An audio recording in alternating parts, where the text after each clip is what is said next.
In today's video, I'm going to teach you how to draw a rectangle in TradingView Mobile. We'll keep this simple and practical so you can mark out zones on your chart quickly and confidently. First, open the TradingView app on your phone. Make sure you're on the mobile version of TradingView, not a web browser tab. Once the app loads, head to the Charts section using the menu at the bottom of the screen. This is where you'll view your chosen symbol and time frame.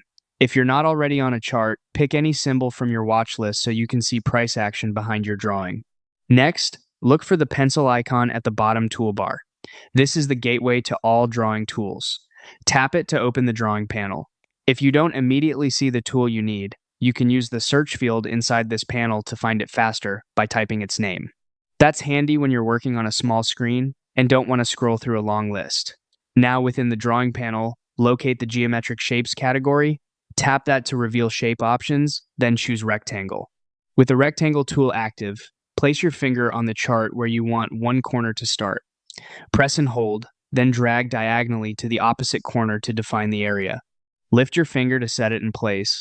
If the placement isn't perfect, you can drag the rectangle to reposition it or grab its edges and corners to fine-tune the size.